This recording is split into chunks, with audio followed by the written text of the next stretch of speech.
Welcome to episode 3 of the Milkmen of St. Gaff's, a serialized podcast. Today's episode is called Numbers.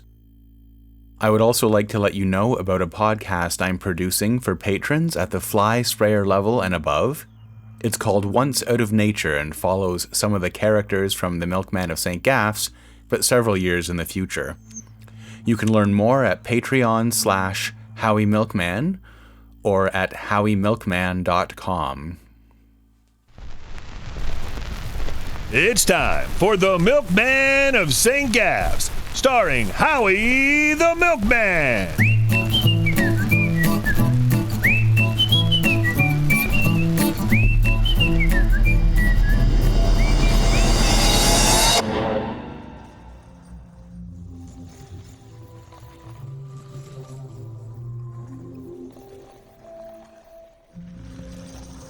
I woke from a heavy, dreamless sleep. When I opened my eyes, it took me a minute to remember where I was, or even who I was. A cool breeze blew in from the window. It was still dark. I got this sudden urge to get outside and breathe in the sea air and really soak up the first few minutes of freedom I had before setting off to work. And then I remembered. Billings lying there dead. I got up and looked out the window. They'd slapped this building together right beside the shipyard, and the big unfinished hull was there looming in the dark. In the darkness, it looked like someone had taken a bite out of the horizon. And then a thought popped into my head. No one on this island knows about my past. They won't suspect me. A few mouthfuls of cold sausage later, I decided to go for that walk after all. And then I was out there, alone in the sea breeze, and no one in the world knew I was there. I felt free, but I was still haunted by this feeling that I'd done something terrible and couldn't remember what it was.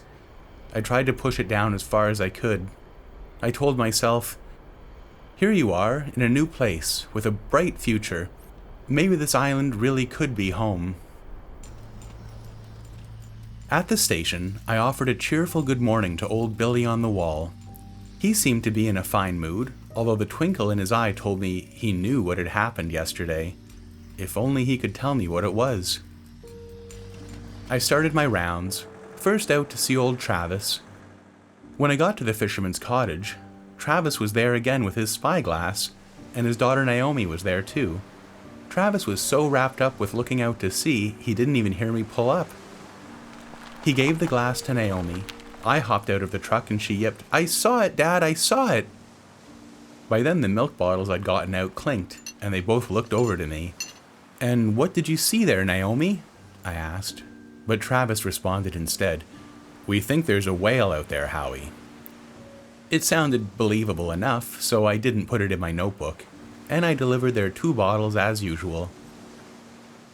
"Be seeing you," Travis said as I drove off.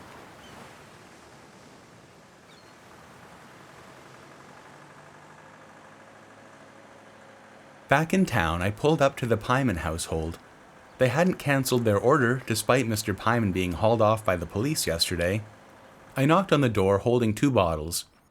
Mrs. Pyman opened the window and hissed at me, "Get out of here!" I was a little put out, to tell the truth. It wasn't my fault her husband got arrested, even if the files he supposedly took were under my mattress. And like I said, they hadn't cancelled their order, and I could have gotten into a lot of trouble for not making a delivery. The Greenwoods wouldn't be back until tomorrow, earliest. I also had this nagging worry that Billings had in fact got off a phone call about my postal code before he kicked the bucket. I decided to have a chat with Father Wheelan to see if I could find out. Now, Father Wheelan was a rather portly fellow and quite a messy eater. He always seemed to have greasy spots all over his frock. As I mentioned, the only telephone in town was in the bell tower. It was exclusively for military, police, or church business, unless Father Wheelan made an exception.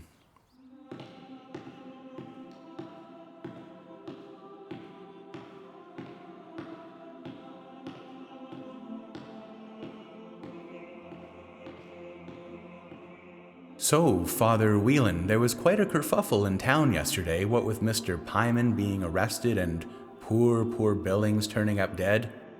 It was a lot of excitement for one day. Before he slipped away, Billings told me he had to make an urgent call to the Department of Lactic Affairs, I believe. Do you happen to know if he managed to make the call? Billings? No, he wasn't in. The police were up there most of the day arranging transportation for Mr. Pyman. Mr. Pyman, you mean when they were taking him to jail? Not just any jail. For treasonous activities, they take you to the Rooms, an island further out even than St. Gaff's. No one's ever come back from the Rooms. I've heard there's a pit there, and you know what that means. I did indeed know what that meant. But he went on. Listen, lad, you passed by Granard's Chippery just before coming here, isn't that right? Yes, Father, it is. How about if you pick me up a fish sandwich from now on before delivering the milk? I'll toss in an extra quarter Rupert every week for you. It was a good deal, and I agreed. After my deliveries, I met with all the other milkmen in the big room. Corwin wanted to give a talk about everything that had happened the past couple of days.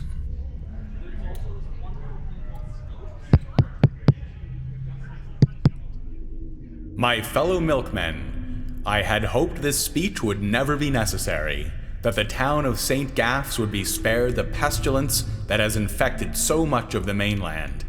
But I must tell you now that the black wind of subversion has made its way to our fair shores. No longer can we sit back idly believing the war a distant problem with which others must contend. No, it is here. It is here in this town, and it is here in this very station. One of our own citizens has been turned, by whom we do not yet know. By all accounts, Mr. Pyman was one of the gentlest and most generous souls on this island, and yet he succumbed to some temptation, the nature of which the best of us can scarcely imagine. He made so bold as to break into our file room and make off with many of our most sensitive documents. To think what the enemy could have done with that information. It was only the astute work of our cunning police force that prevented certain catastrophe. Let that be a lesson especially to you younger boys. Do not trust too much in the appearance of things. But our troubles did not end with the insidious Pyman. Another tragedy took place on this island yesterday. Our very own Mr. Billings gave his life for the cause, a life he had devoted to the service. His management of this station was tight as a drum and orderly as a grandfather clock. He knew the value of our work and died that we may go on with our mission of providing quality milk products in a punctual fashion. It's clear that whoever turned in Pyman, disappointed by his arrest, returned for still more information. Billings evidently tried to fight the man off. His courage was evident from the wounds he sustained defending our station's integrity. Henceforth, this establishment will be known as the Billings Memorial Milk Receiving Station. Let this be a reminder that there remains at least one other agent somewhere in our midst. An agent who thinks nothing of brutally murdering one of our own in the quest to serve the enemy. Be vigilant. As milkmen, you boys are exempt from conscription to the front lines, but all those boys in the trenches have to do is aim their rifles and pull the trigger. You boys labor under a double duty. You must be the eyes and ears that no one else can be, watching for subversion in any form it may take. But your chief duty is to maintain the orderly delivery of our product in any and all circumstances. And in the progress of time, years and decades hence, when a boy asks his father what he did during the war, I promise you, those boys fighting on the front lines, then grown old, will look back and rue the day that they were called to the trenches rather than serving with the Milkmen of St. Gaff's. A huge cheer went up and all the boys jumped to their feet. I cheered too, being swept up in the moment. I thought Corwin was just the best. Later, after everyone had cleared out, Corwin called to me. "Howie?" "Yes, sir. Any news on the Greenwood front?" I'm sorry to say, Mr. Corwin, that the family is out of town until tomorrow. A death in the family, it seems." He chewed on that for a moment. "Keep me updated." "Of course, sir. Mr. Corwin, listen, about the Greenwoods, is there any way we could... Well, do you think that once I find what I'm supposed to find, is there any way we could not let them know it was me who found it?" A broad fatherly grin crossed his face. "And why is that, Howie?" "Well, maybe if people were to find out, they wouldn't want to talk to me as much, and then I wouldn't be as useful to the service." Corwin's grin got even bigger. "Why, Howie, it's understood that this is only between us milkmen. You strike me as the type who can keep a secret." He didn't know how right he was. Or maybe he did. "Yes, sir, mum's the word. Good boy, Howie." Just then, McMurdo walked up and said, right in front of Corwin, mind you, "Howie, you forgot to drop off your log for today." "I was just about to go get it, you peckerhead." Except I didn't actually call him a peckerhead to his face, I just thought it. Corwin chimed in. "We must be diligent with the logs, Howie. Incidentally, in light of Billings' absence, I have to rearrange some of your duties. Howie, one of Billings' responsibilities was to drive to the center of the island on Thursday afternoons and do a bit of radio work for us. It's not hard work, but it is crucial. Do you think you can handle that, Howie?" "I sure can, Mr. Corwin." I could see McMurdo turning a sickly shade of green. "But," he started. "And you, McMurdo, will take over spraying for flies." McMurdo opened his mouth to object, but you don't talk back to Mr. Corwin. "Howie's proven himself to be totally inept at that task. There's a lot of buzzing back there, and I want it gone today. I've seen how you spray, McMurdo, and we need our best man on the job." The peckerhead smiled, and I think maybe he even believed what Corwin was telling him. Meanwhile, I was glowing inside, like one of those lamps that glows really bright. I could see, clear as day, me wearing a red badge. I had a few hours before I was to sign out a truck and go do this radio thing. I just sort of wandered downtown.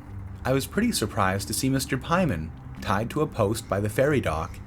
His hands were tied with thick ropes, and he still had a gag in his mouth.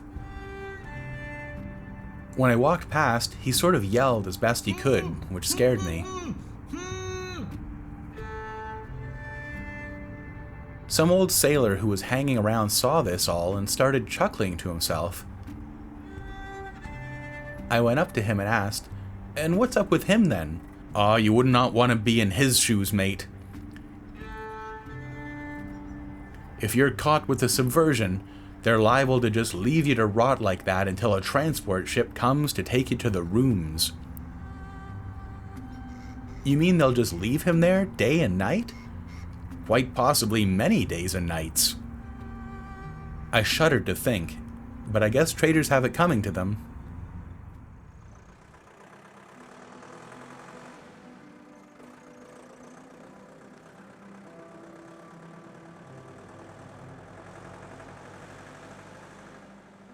The road to the radio transmitting station wound westward through the middle of the island.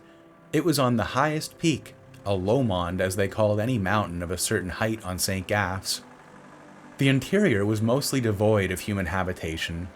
There were some farms on green rolling hills, light brown cows munching on grass, the source of all of our milk and cream. Altogether, it was a pleasant drive. At the top of Mount Glenmoy was a corrugated tin shack with a big metal pole sticking high up into the sky. I looked out over the island. I'd never been to so high a place before and had never been so alone.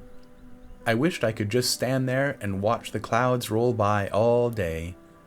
I thought my mother would love this prospect, and then I remembered what had happened between us, and I ducked into the shed.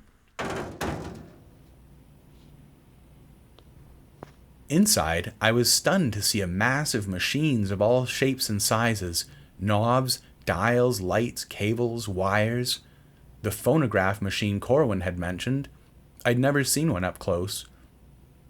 I had to do the radio speech at 5 p.m. sharp, by the clock on the wall. I had a few minutes, so I poked around. In a closet, I found a dusty old machine that I thought was a radio, about a foot across with 3 dials. It clearly hadn't been used for a long time, and I figured no one would miss it, so I packed it in the truck, thinking that if I got it working, I could listen to Eliza on the radio. Just before 5, I got out the instruction book and the paper Corwin had given me. I turned the crank on the big radio until the lights came on. I found the microphone, and when the clock struck 5, I pushed a button on the phonograph and heard the silliest little tune you ever heard.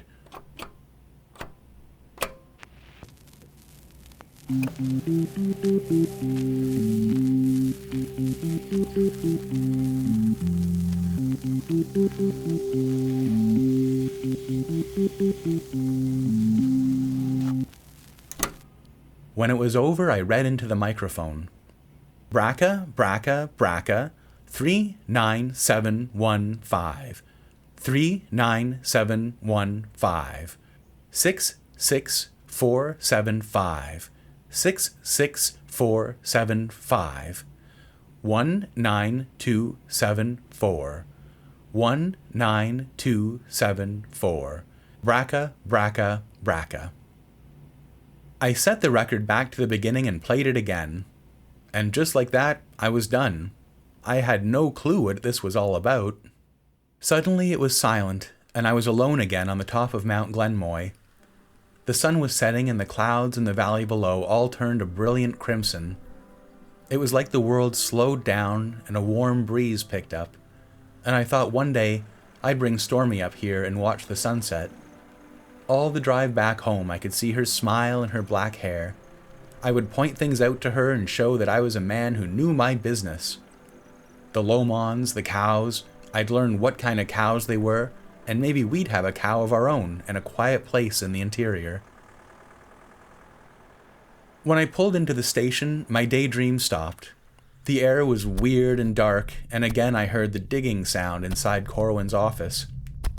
Billy on the wall followed me with his eyes as I drove by, not saying a word. I bet he knew what they were digging for, but he wouldn't breathe a word of it to me. I parked in the far-away corner of the lot. I'm the only one who parks so far away. I like the feel of a longer walk across the parking lot, basking in that feeling of being a true, bona fide milkman. But this time, when I stepped out of the truck, it was like stepping on sponge. The ground was soft. It must be hollow under there, I thought. Perhaps it had something to do with all that digging. But digging, as everyone knows, is a highly restricted activity. And if Corwin was having some digging done, he must have had his reasons, and it was none of my affair. I kind of poked the soft patch of asphalt with my toe, and could tell that if I pushed too hard, my foot would go right through. So I gave it a kick with my heel, and sure enough, part of the lot caved in, maybe 1.5 feet in width. No one was around, so I tried to peer down into the hole, but as I knelt down, something flew past me, brushing my face. A lot of them, some sort of dust and a horrible smell. I looked up. My dear Lord, it was like something from one of my episodes. There were 7 or 8 of them, a flock of dead birds, crows, half skeleton, rotten. I sneezed from whatever dust they gave off. They circled over me a couple times and then flew off across the town. I looked around again, and I don't think anyone else saw, but I had to cover up that hole. Digging is one of the worst crimes you can commit if you don't have a permit. I grabbed a milk crate from the back of the truck and put it over the hole. That would have to do for now. I was pretty shaken, but then I thought to myself, no harm, no foul. No one saw, and the birds flew off anyways. If they were even real, which probably they weren't, it was probably my imagination acting up again. I composed myself as best I could and went in to drop off the paper with all the numbers on it. Beaver, huge as ever, was at the front desk where Billings used to sit. He stared at me with those dead eyes that knew too much. He gave me the willies. I dropped off the sheet and headed home to my dinner and a few pages of Eliza Pike to purge the weird feeling Beaver had set on me. I had the radio under my arm. I'd have to figure it out some other day. As I was hauling the radio up the stairs, Mrs. Summertag stopped me. "Oh, Howie, you've got one of those automatic bread boxes." Yes, sure, Mrs. Summertag." I just kept going without even asking what on earth an automatic bread box could be. That night, when the banging next door started, I managed to drift off to sleep anyways, and the banging mixed in with my dreams, banging an old radio that was firing loaves of bread across the ocean. 66475.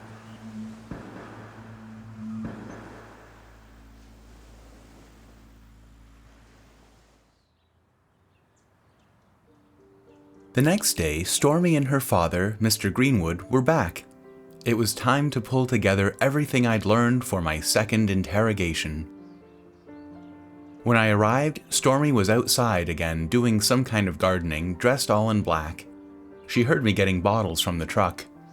"Hi, Howie." "Hello, Stormy, how are you? I'm sorry to hear about whoever died in your family." "My aunt, she lived in Skaw, on the north end of the island." "I've never been up that far." "No one has. There's just a village of 20 people or so and a lighthouse up there. A big bunch of fog just kind of hangs there all the time, so you can hardly ever even look at the sea." "Sounds very nice, very nice. Maybe I'll be going up there. Maybe I'll be going up there on official business." "Official business? Delivering milk?" "Some folks think the service is just about that. But for up-and-comers like me, there's a lot of traveling involved. A lot of important business we can't even talk about." Her eyes opened wide and she looked right at me. I couldn't believe it was happening. We were really talking. "Like what sort of business?" "As I said, it's all very confidential. Like yesterday, I drove up to the top of Mount Glenmoy. You probably haven't ever been up there. But there's some machinery on the mountain that only us milkmen can operate. It's all part of the war effort. I always heard that you boys joined the milkmen to get out of fighting in the war." This really got my goat, but it was a chance to show how cool and collected I could be. Maybe the undereducated think that, but those in the know understand that we're the backbone of our whole civilization.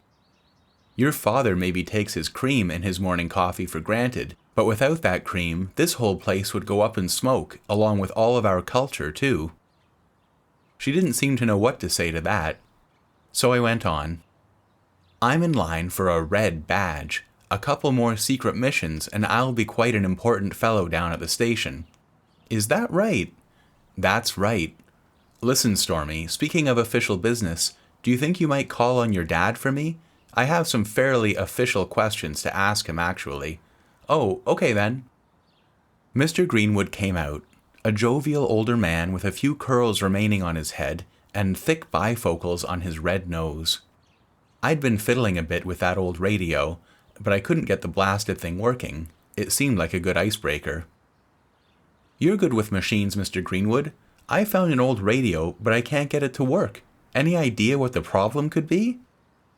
"A radio?" Mr. Greenwood asked. "I'd really have to see it, Howie. They all work a bit differently." "Maybe I could bring it by and you could have a look sometime." Sure, Howie, sure." He seemed pretty comfortable talking with me, so I commenced my assault. Stormy was listening to all of this. "Mr. Greenwood, you make all these machines around your house. Did you ever get a chance to look at the electric thermalizer down at the station?" "In fact, I did. I had a good look when they took it off the ferry," he said. "It's quite a wondrous machine. It's revolutionized the quality of the milk here, getting rid of all the bad bacteria. Wouldn't you say?" "Sure, Howie, sure." He waited a moment as if he wanted to say more, and then he did. "But that machine, Howie, it's not for milk. They say it's supposed to heat the milk up to kill any pathogens, but that's not what it does. I bet you it isn't even connected to the milk supply. It's a condenser of some sort." "Dad, don't," Stormy said. "Oh, tut, Mr. Greenwood replied. "Howie's interested in machines. Maybe he'd like to know what the machine's really for." "And what is it really for, Mr. Greenwood?" "I don't know, Howie, but if I could get in there one day and all that business with Mr. Pyman, it just doesn't seem right. Something very odd is happening at that milk station." "Dad, why do you care what goes on at the milk station?" "I'm just curious is all," he said. "Mr. Pyman's been arrested fair and square. and I'm afraid the thermalizer's in the back room, totally off limits to the eyes of civilians. Stormy was kind enough to walk me back to my truck. Sorry about Dad, curious as a cat he is. Oh, it's no trouble. He's got a real talent with mechanics. I don't blame him at all for being curious. But really, our equipment is highly specialized and not fit to be understood by lay persons. That makes sense, she said. We stopped by the truck. My breathing got shallow and I felt my face turning red. I knew this was my chance, and I meant to take it, but by God, I was nervous. Listen, Stormy, would you ever want to have a soda at the drugstore with me? Sure I would. I couldn't believe my ears, and I knew I'd remember that moment the rest of my life. We agreed to meet at 8. I tried to finish this week's Eliza cereal, but couldn't stop staring at the clock. I couldn't eat dinner, and long before I had to, I spiffed myself up, put on my one decent set of civvies, slicked my hair back with a spoonful of lard, was about to leave, when there was a loud banging on the door. It was Beaver. Boss wants to see you, right now. But I have right now, I says, in uniform. There was nothing for it but to go with Beaver.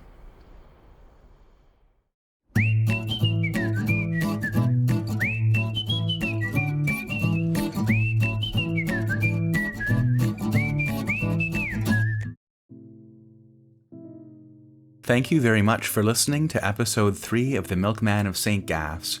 The podcast is written and produced by Chris McClure, that's me. I'm very happy to say that The Milkman of St. Gaff's has been nominated for an Audioverse Award in the writing category, so a big thank you to those who nominated me. If you'd like to know more about the show or read the transcripts, you can go to howiemilkman.com, and there you can also find ways to support the show through Patreon or Ko-fi. Episode 4 will be released in 2 weeks, and I'm really looking forward to it. There will be some hints about Howie's background. Until then, be seeing you.